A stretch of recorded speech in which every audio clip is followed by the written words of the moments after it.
Idan wannan ne farkon zuwan ka wannan tashar tamu, to ka danna mana subscribe sannan ka danna alamar ƙararrawar sanarwa domin sanar da kai sababbin shirye-shirye da zarar mun ɗora.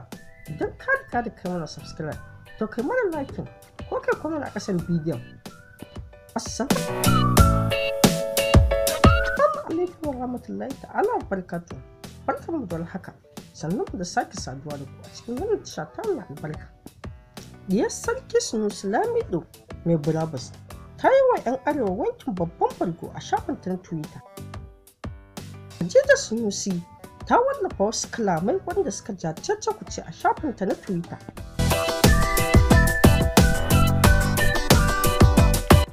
Inda ta kirawo 'yan arewa da cewa munafukai.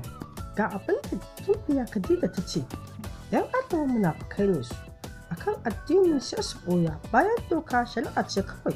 Idan doka ta zartar da daidai da ra'ayinsa haka za a yi. Idan aka juyo magana auren mata fiye da ɗaya, su ce mata da auren tilas, cin zarafi da sauransu, ga sun makantar da idanunsu sun yi shiru kamar ba san abin da yake wakana ba.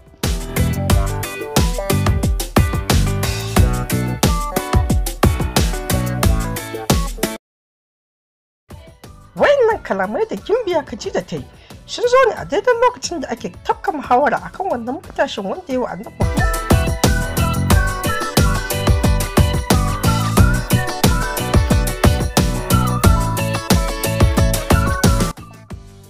Inda firitin Gimbiya Khadija ya jawo cece-kuce, inda ya samu yaba 3,000 da 'yan kai.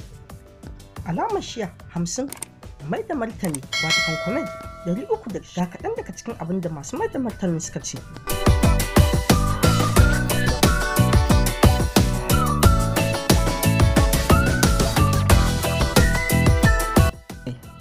Inda Bashir Hassan wanda rawa yake cewa wannan ai bata kama da musulma ba, don haka ita ta sani.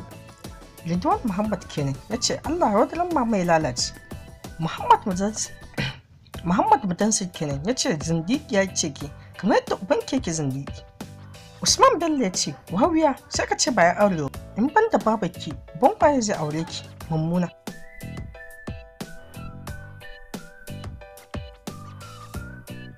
Duka dai a nan muka kawo ƙarshen shirin namu. Idan wannan ne farkon zuwan ka wannan tashar tamu, to ka danna mana subscribe sannan ka danna alamar ƙararrawar sanarwa. Idan ka riga da kai mana subscribe, to kai mana liking ko kai comment a ƙasan bidiyon. Mun gode da sauraron mu.